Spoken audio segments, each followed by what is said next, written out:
American International College. Total enrollment, 2,177.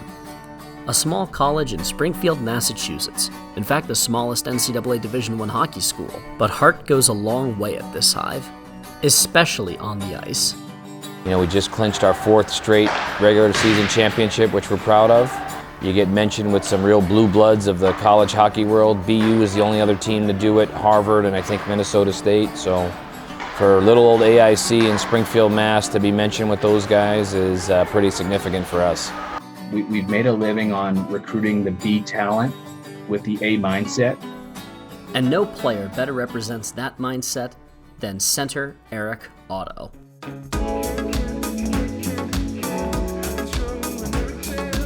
Yeah, I was just kind of looking for a place to play. I didn't know whether I was gonna play Division I hockey anywhere or maybe go play Division III somewhere. I really didn't know, but you know, getting a chance to play here, you know, I saw what they were building with Coach Lang being his first couple of years here at the time. You know, the team was on a good path to go, you know, in the right direction. So, you know, it's definitely worth checking out for me, and you know, just had to be a really good fit. I could remember a conversation with Dave Allison, who's now in Fairbanks in North American League, great guy. Just told me, he says, Eric, you have to take this kid. He's just special. And he goes, you're going to thank me later. And we get a lot of where a coach or a GM really falls in love with their players. But I could really remember like the strong language and the genuineness of how he spoke about Eric, and it really kind of flipped things for us. And if Dave Allison doesn't have that conversation with me, Eric's probably not here today. On the ice, Otto has filled his role wonderfully. He's hard-skilled, he's a hard worker. Everything he does it the right way. He's always taking extra draws, doing extra stuff. I mean, his whole defensive game he's one of our best defensive centers. And he's just real solid.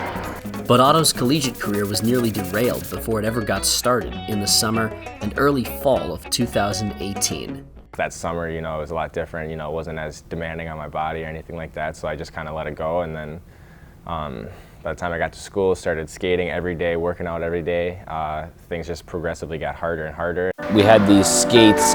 He looked completely out of place. Like, this just doesn't look right. He can't play for more than 20 seconds out here.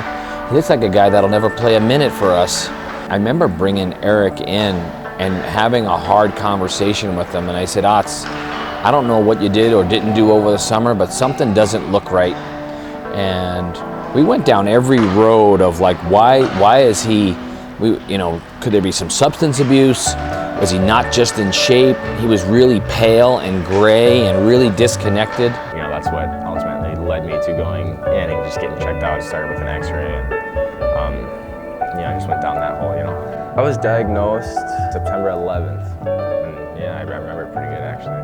It was me and Coach Lang. He was with me. He had been going to my appointments at that point.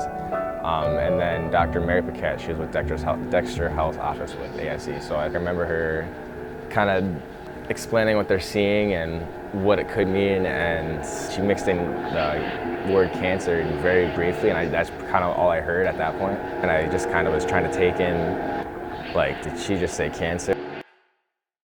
I remember looking over at Eric, and I was the one like with tears coming down my eyes, and I was the one that couldn't hold it together, when in reality I needed to be there for him. Just kind of took a big swallow and, you know, knew there was a long road ahead of me.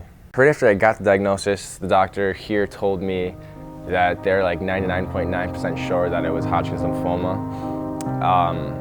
but they couldn't be sure without an actual sample. So when I was here before I flew home, I got a surgery done, and they took out parts of my lymph nodes and tested that, and that's what confirmed it 100%. The exact diagnosis was Stage IV Hodgkins Lymphoma, a disease that has a 90% 5-year survival rate when found in its early stages, but only a 65% 5-year survival rate when found in its 4th stage. Otto decided to go back home and be with his family in Burnsville, Minnesota, a family long accustomed to the medical world. When my mom was 21, she actually had non-Hodgkin's lymphoma. Chemotherapy was a lot harsher for her. She did chemo and radiation, and that caused her to be infertile. It is kind of a coincidence that I had the same thing as she did, because I am technically a donor egg. It was nice to just know like she could relate to me in one way or another. While Otto battled cancer home in Minnesota, his teammates fought on in Springfield. Guys always were checking in, and he stayed a part of the team, and it's kind of something we leaned on a little bit that year, because he's fighting for his life. And he's such a great human, and he came back for one of the games, and he read the starting lineup, and that was pretty meaningful for us. I think we won that game.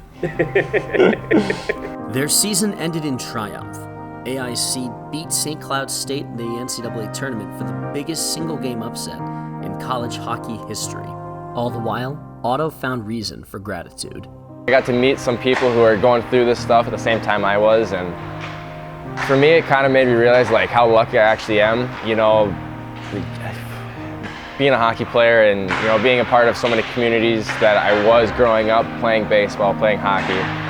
There's a lot of people behind me to support me, and I just saw like other people who are just in there alone or have been there doing that monthly for years,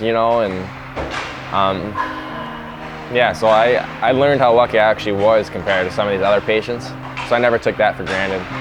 Eric completed his final treatment in March of 2019 and redshirted with the Yellow Jackets for the 1920 season, which was cut short due to the onset of the pandemic.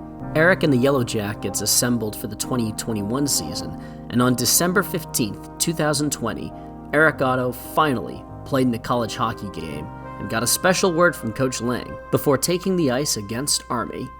I remember him saying 1-2, and I looked at our captain at the time, Brennan Kapchak, and I was like, did he just say my number? Does that really just happen? I didn't expect to start by any means. And making his collegiate debut, a 6'1" sophomore out of Burnsville, Minnesota, number 12, Eric Otto. Army lined up there and giving me stick taps, and just recognizing they respect me and they are happy I made it through and I made it back. Otto recorded an assist on the empty netter to help the Yellow Jackets to a 4-1 win. Then, the Black Knights of the Hudson paid Otto a special tribute. We had the protocols that year not doing handshakes, which did seem a little silly considering, they all just played a hockey game against each other, slamming each other into walls and such, but I get it. But all of the Army players wanted to shake Eric's hand. Brian had a conversation with him after the game, and I'll just never forget the salute. I feel like I had accomplished what everyone wanted for me. Everyone wanted me to get back out there and back to my life, and I felt really good knowing that I had made it. Now I get to get back to trying to be the best at it I can be, and making a positive impact. Otto helped the Yellow Jackets to another conference crown in NCAA tournament in 2021, then ran it back for another tournament trip in 2022. He stared down cancer and became a symbol of what AIC hockey represents. His toughness is a real type of toughness. It's such a great part of our culture, and I think it's such an amazing part of our story here. The guys love him, we love him. It's been neat to have him around.